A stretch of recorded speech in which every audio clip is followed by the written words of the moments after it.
"Seal the ward," the Duke ordered. "No patient is to remain under Dr. Hale's care." Royal officers entered the Eastborough Charity Hospital while 12 fever patients lay beneath thin blankets, too weak to understand why strangers were surrounding their beds. Dr. Miriam Hale removed her stained gloves and faced Edmund Ainsley, Duke of Hartwick. "You are closing a ward because I refused Sir Oswald Crane's medicine. I am closing it because the Royal Medical Board declared your methods dangerous."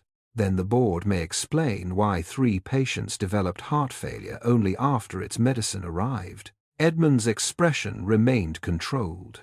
"A connection has not been established. It will never be established if you remove the patients before I can compare their symptoms." Behind Miriam, Matron Agnes Doyle blocked 2 officers from lifting an unconscious labourer. "He cannot survive a carriage journey," Agnes said. The senior officer looked towards Edmund. The Duke glanced at the man's grey face, then at the official report in his hand. "Transfer only those considered stable," he ordered. "The remaining patients will stay under guard until another physician arrives." Miriam stepped closer. "Another physician carrying the same powder? An approved physician." "Approval does not change chemistry." His gaze hardened. "Nor does certainty replace evidence, Doctor." Miriam looked at the order bearing his signature. "No. But evidence is easier to ignore when the patients are poor." For the first time, anger broke through Edmund's restraint. "You assume I value their lives less because I disagree with you. I assume you have never stood beside one of their beds after your decisions reached them." The ward fell silent. Edmund folded the order. "The hospital will remain sealed until the board completes its review." The officers locked the main doors before sunset. Near midnight, someone began hammering against them. Miriam crossed the dark entrance hall with a lamp in one hand. Agnes followed, carrying a wooden club. "Who is it?" Miriam called. "Open the door." She recognized the voice. When the bolts were drawn, Edmund stood outside without his coat, rain running from his hair. In his arms lay a young woman in a white nightdress beneath a wool cloak. Lady Beatrice Ainsley was barely conscious. "She cannot breathe," Edmund said. Miriam examined the young woman's lips, pulse, and contracted pupils. "Did Sir Oswald give her the fever powder?" "Yes." "How much?" "I do not know." "Then find out." "She is dying, and shouting will not alter the dose." Miriam opened the door wider. "Bring her inside." Edmund crossed the threshold. Miriam stopped him before he reached the ward. "You will follow every instruction I give. I am her brother. Inside this building, you are an untrained relative." His face tightened. "If you disobey me once, she may die." He looked down at Beatrice. "Tell me what to do." Miriam placed Beatrice in the isolation room beside the main ward. Her breathing was irregular, and her pulse weakened each time she tried to move. "Warm water," Miriam ordered. "Agnes, prepare charcoal. Remove every bottle Sir Oswald sent with her." Edmund opened the leather physician's case. 4 labelled powders lay inside. Miriam inspected them beneath the lamp. "These doses are too strong," Oswald said. "Her constitution required more. A title does not alter the heart." Edmund stared at her. "He is the king's physician, and tonight he is not here." Miriam mixed a careful draught and instructed Edmund to hold Beatrice upright. He hesitated when his sister began coughing violently. "Do not lay her flat," Miriam said. "She is in pain. Then hold her through it." He obeyed. For the next 2 hours, Miriam worked without offering reassurance she could not justify. She cooled Beatrice's skin, monitored her breathing, and gave small doses intended to counter the medicine rather than the fever itself. Edmund remained beside the bed. Once he attempted to summon his own physician. Miriam stopped him. "No one enters until we know whether Beatrice carries the same fever as the ward. I can order the street cleared. You can order people to stand outside. You cannot order contagion to respect them." He lowered his hand. "Near dawn, Beatrice's pulse steadied. Miriam sat back. She may survive. May? That is the truthful word. Edmund looked exhausted. Miriam handed him a basin. Wash your hands and change your shirt. You expect me to remain? You carried an infectious patient through half the city. You are now under quarantine. I have council responsibilities. The fever is unimpressed. Agnes placed a folded work shirt on the chair. It belonged to one of the orderlies, she said. Try not to improve it with a crest. Edmund looked from the coarse shirt to Miriam. Neither woman smiled. He changed. By morning, the sealed hospital contained 14 patients, 3 nurses, Miriam, Agnes, Beatrice, and one furious Duke. The authorities refused to send coal until the board decided who controlled the ward. A water pipe burst in the rear corridor. 2 patients began convulsing within an hour of each other. Miriam assigned Edmund to carry clean water from the courtyard pump. He returned with 1 bucket. We need 6, Agnes told him. I have never carried 6 buckets in my life. That explains the palace. He went back outside. When he returned again, Miriam was treating a young mother named Sarah Pike. Sarah had received Sir Oswald's medicine at a public dispensary 3 days earlier. Her fingernails had turned blue, and her heartbeat skipped unpredictably. She has the same symptoms as Beatrice, Edmund said. Yes. But Sarah's fever is lower. Yes. Then the fever did not cause the heart distress. Miriam looked at him. You are learning. He ignored the remark. How many patients took the powder? 7. How many developed these symptoms? 5. And those who did not take it? None. Edmund's face changed. The figures were simple enough to survive every title in the room. Why was that not in the report? He asked. It was. I read the report. You read Sir Oswald's summary. The distinction struck him. Miriam led him into the small records room. On the desk lay her original case notes. Each patient's pulse, temperature, dose, and reaction, recorded by hand. The board's summary had reduced them to 1 sentence. No reliable evidence establishes a harmful effect from the approved treatment. My notes were removed from the final report, Miriam said. Who reviewed them? Sir Oswald's committee. Edmund turned the pages. You accused the board publicly. I asked it to suspend the medicine pending investigation. You refused an authorized treatment. I refused to continue harming patients, while men discussed whether the harm was respectable enough to count. He looked towards the ward. For the first time, the decision he had signed no longer appeared administrative. It had faces. That afternoon, a delivery cart stopped outside the rear entrance. A young man in a chemist's coat climbed through the kitchen window before the guards noticed him. Agnes found him behind the flower bins. I am Thomas Bell, he whispered. I worked at Crane Medical Company. Miriam brought him into the dispensary. Thomas placed 2 sealed bottles on the table. They carry the same registration number, he said, but they are not the same formula. One bottle contained a pale powder. The other held a darker preparation with metallic residue visible along the glass.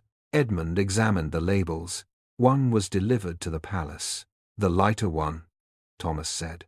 And the darker? Eastborough, military barracks, and charity hospitals. Miriam's expression hardened. You tested them? Thomas nodded. The poorer quality batches contain far more antimony than the registered formula permits. How much more? Sometimes 3 times, sometimes 5. Edmund looked at Beatrice's medicine case. Her powder came from the palace. Thomas hesitated. Sir Oswald began sending the stronger batches there last week, because the company had too much stock to recall quietly. Miriam understood. Beatrice had not been harmed by a rare error.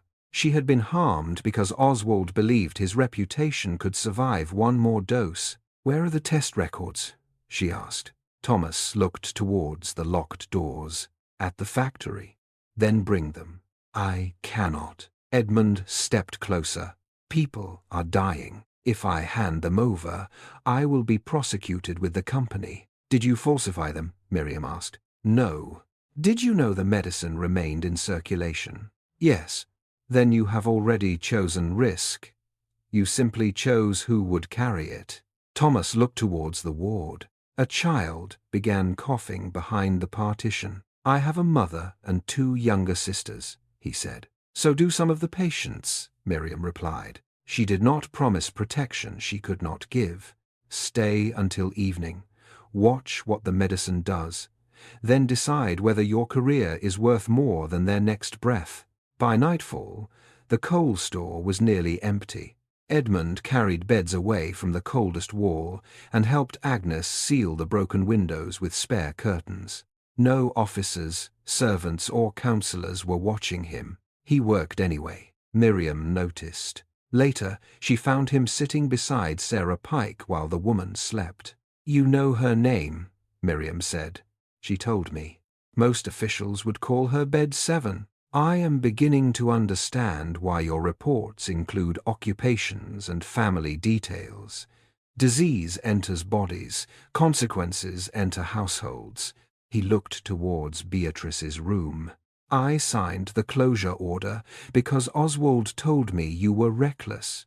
And now? Now I believe recklessness can wear official seals. Miriam sat opposite him. You are not forgiven because you carried water. I did not ask to be. That is sensible. He almost smiled.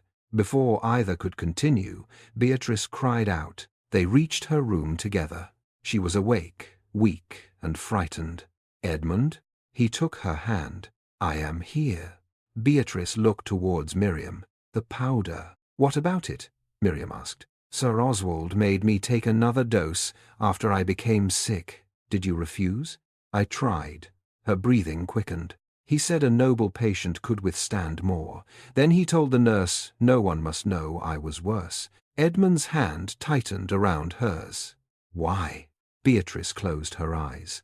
He said if I died publicly, the entire program would be endangered. Not her life.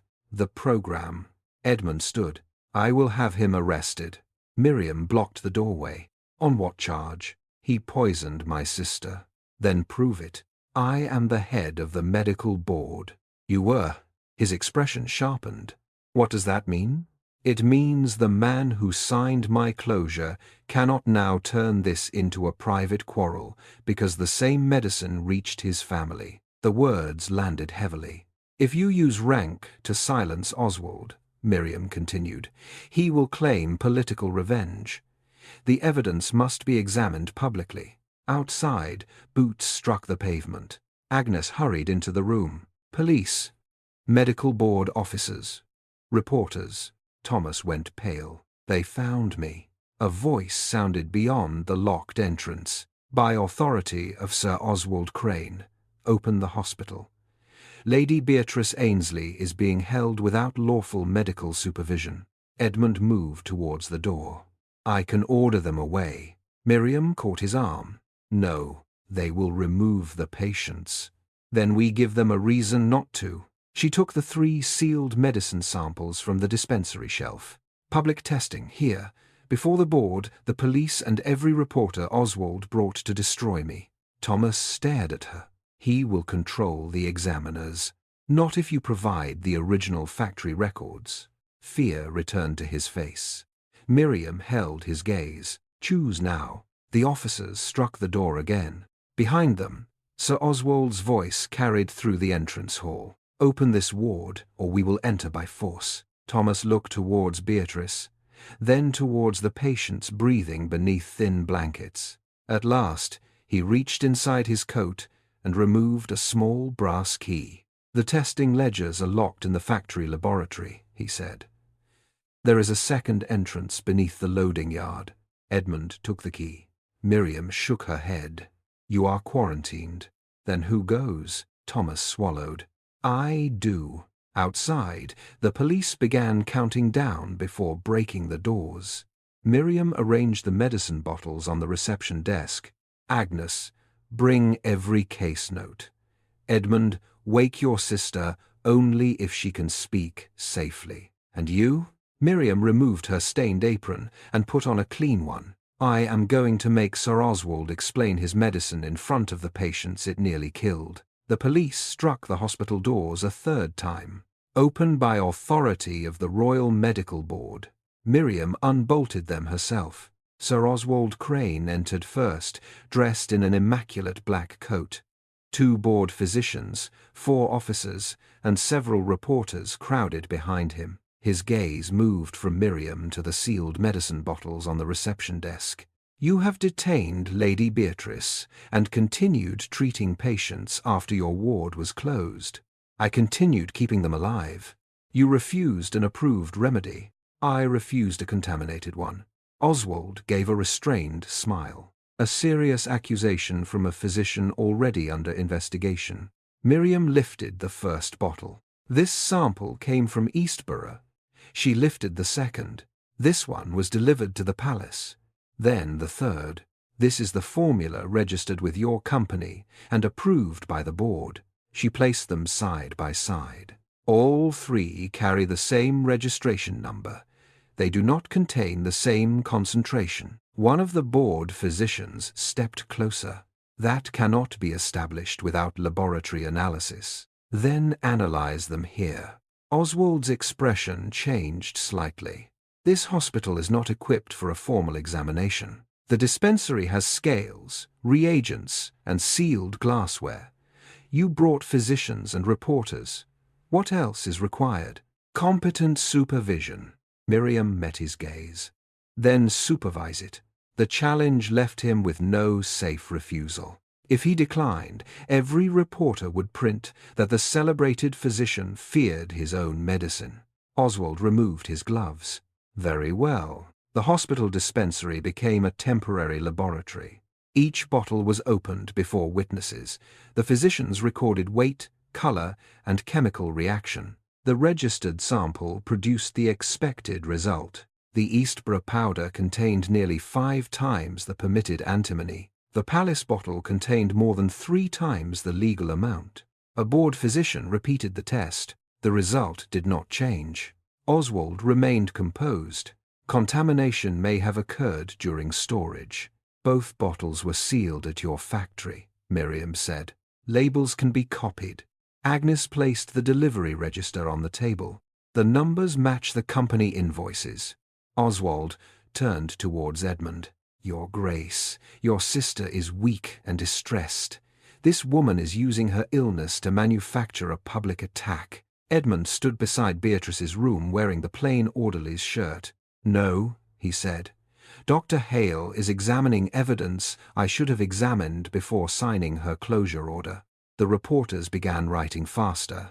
Oswald's expression hardened. You acted upon the board's recommendation. I acted upon your summary. A summary approved by experts. A summary that removed her patient data. Miriam opened her case notes. 5 patients who received the powder had developed the same heart symptoms. None of the untreated patients had. Oswald dismissed the comparison. The sample is too small. Then why did you distribute the medicine before a larger safety study existed? He did not answer. Outside, a carriage stopped sharply. Thomas Bell entered carrying 2 ledgers beneath his coat. His face was pale, and mud covered his boots. Oswald stared at him. You stole company property. Thomas placed the books on the desk. I copied the testing records before you ordered the laboratory cleared. The first ledger contained the original results. Several production batches had failed purity standards. The second contained altered reports submitted to the Royal Medical Board. Dangerous figures had been reduced or removed. Oswald turned towards the officers. Arrest him. For what? Miriam asked. Theft, falsification, conspiracy. Thomas shook visibly. I did not alter the reports. You signed several pages. After you threatened to dismiss every member of my department, Oswald faced the reporters. A frightened employee is attempting to save himself. Thomas opened the ledger to a marked entry. This order bears your initials. It instructs the factory to continue distribution until the military contract was renewed. The board physician examined it. The handwriting matched Oswald's official records. Before he could respond, Beatrice appeared at the dispensary doorway. She could barely stand.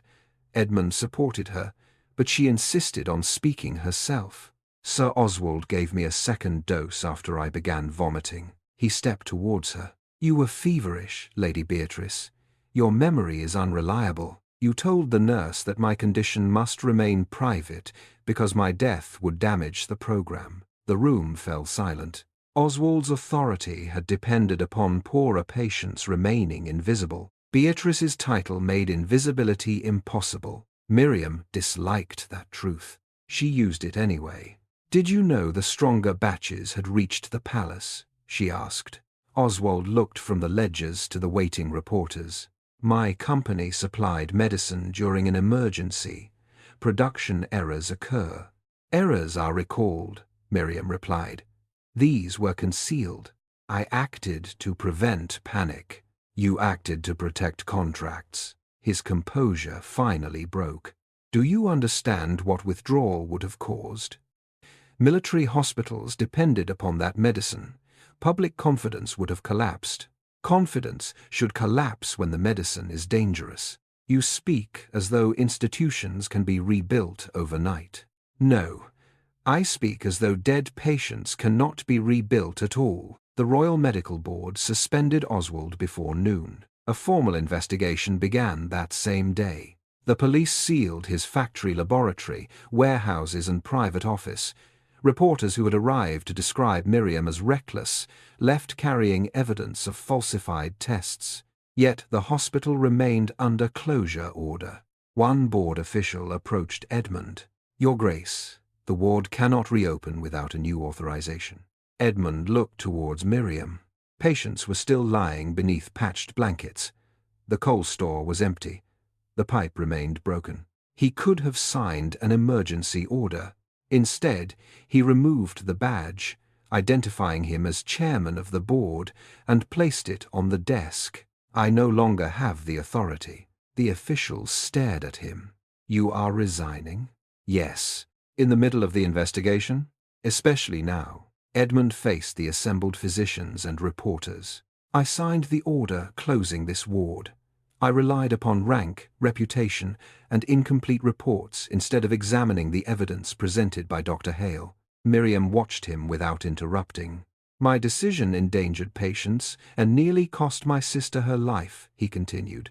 "I will testify fully, but I will not remain chairman of the body whose failure I helped create." His resignation cost him influence.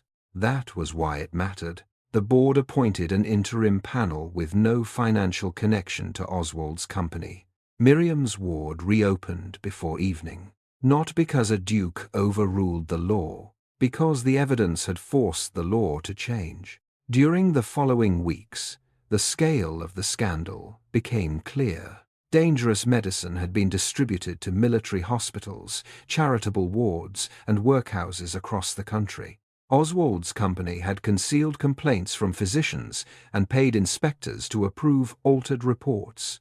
Several senior officials resigned. Others claimed they had known nothing. Miriam believed some of them. Ignorance had been part of the system's design. Edmund returned to Eastborough without title or position on the board. He brought no ceremonial donation. He carried a list of hospitals that had received the contaminated batches. "I have been asked to join the inquiry as a witness," he said. "Then answer honestly." "I intend to." "That will be less comfortable than carrying water, I have noticed." Beatrice recovered slowly and began helping Agnes organize letters from affected families. Thomas lost his post at the company but avoided prosecution after providing the original records. He later worked under supervision at an independent dispensary. Miriam did not call him brave. She told him courage had arrived late but was still useful. Oswald was charged with falsifying medical evidence, reckless endangerment, and fraud. His defense claimed that no medicine could be perfectly safe during an epidemic. Miriam testified that uncertainty was not the crime. Concealment was. The Crown offered Miriam a position as physician to the royal household. She refused. I have no wish to exchange Eastborough patients for better carpets. Instead, she proposed a national fever program governed by physicians, nurses, chemists, and representatives from the districts being treated. No company would be permitted to test or distribute a medicine without independent review. Patient deaths would be recorded publicly, rather than hidden inside administrative summaries. The Crown accepted most of her conditions. Miriam was appointed director. Edmund applied to serve on the Reform Committee. She read his application twice. You have written former chairman in very small letters. I was advised humility should be visible but not theatrical. You still believe administration is a virtue? Yes. Even after this? Especially after this. Poor administration nearly killed people. Better administration may prevent it. She considered him. You will have no veto. Agreed. You will receive 1 vote. Agreed. You will not use your title to frighten local officials. I cannot promise they will not frighten themselves. That is not amusing. It was slightly amusing. She approved his appointment. Their first inspection tour began in the north during early winter. The hospitals were understaffed, cold, and suspicious of outside reformers. Miriam worked beside nurses, examined medicine stores, and rejected reports that treated patients' suffering as unavoidable. Edmund negotiated coal deliveries, corrected fraudulent contracts, and learned to ask questions before signing orders. They still argued. He believed one rural hospital should close because its building was unsafe. She insisted closure without alternative beds would abandon an entire valley. They found a third solution by converting an unused courthouse into a temporary ward.